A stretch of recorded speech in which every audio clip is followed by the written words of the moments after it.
అండి, అందరూ ఎలా ఉన్నారు? ఈరోజు కొరమేని ఇగురు ఎలా తయారు చేసుకోవాలో చూద్దాము. దానికి కావాల్సిన కరివేపాకు, ఉల్లిపాయ పేస్ట్ అండి, మెత్తగా ఆడేసుకుని చేపలు కొరమేని ముక్కలు అండి.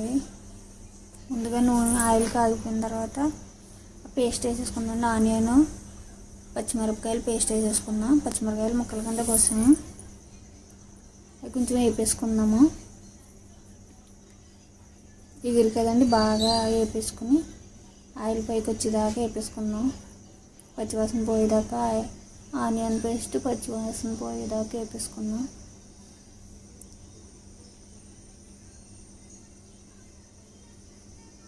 కరివేపాకు వేసేసుకుందాం అందులోని, ఎందుకంటే నీసు వాసన గట్ట లేకుండా ఉండడానికి నేను ఎక్కువ నాన్ వెజ్లోని ఇలా కరివేపాకు గట్ట వేస్తానండి. కరివేపాకు ఉంటే కరివేపాకు, కొత్తిమీర ఉంటే కొత్తిమీర వేసుకోండి. ఒకసారి మూత పెట్టేసుకుందాం 10 నిమిషాలు.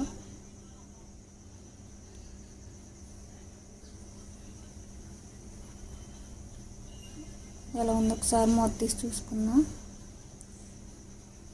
ఆనియన్ పేస్ట్ బాగా వేగిపోయిందేమో. ఒకసారి కలిపెట్టుకున్న తర్వాత కొంచెం మగ్గాలండి. కాయలు బాగా పైకి తేలిపిన దాకా ఉంచి ఒకసారి కలిపేసుకుందాం. కింద మాడనవ్వకండి, మాడితే బాగోదు ఇగురు.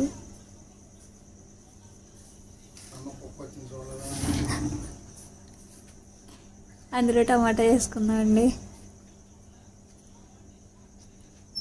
చిన్న ముక్క వేసుకున్నాను నేను, నచ్చకపోతే చేసేయండి.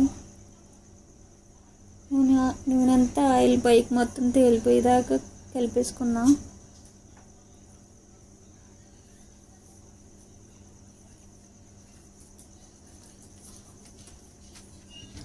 అందులో సరిపడినంత కారం,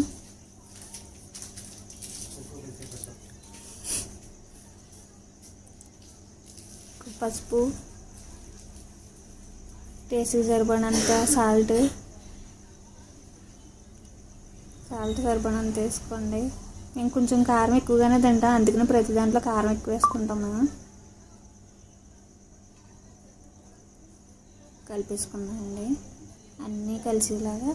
ఆనియన్ పేస్ట్లోని శుభ్రం కలిపేసుకుందాం. అడుగంటనివ్వకండి.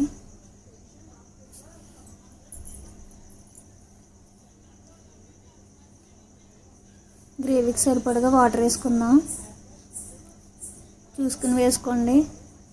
ఆనియన్ పేస్ట్ వేగిపోయింది కానీ కొంచెం ఉడకాలి కదండి, పచ్చివాసన పోయేదాకా వేపేసుకున్నా కానీ కొంచెం ఉడికితే బాగుంటుంది కదా. సరిపోలేదు వాటర్, అందుకని కొంచెం వేసుకున్నాము.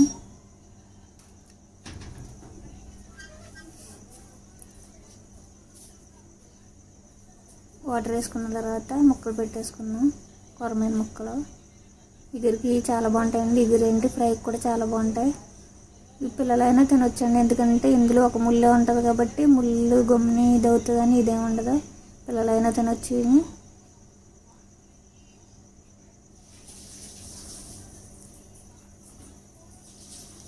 మూత పెట్టేసుకుందాం. అయిపోయిందండి. కొత్తిమీర వేసుకుని మసాలా వేసుకుని నింపేసుకుందాం. సబ్స్క్రైబ్ చేయండి.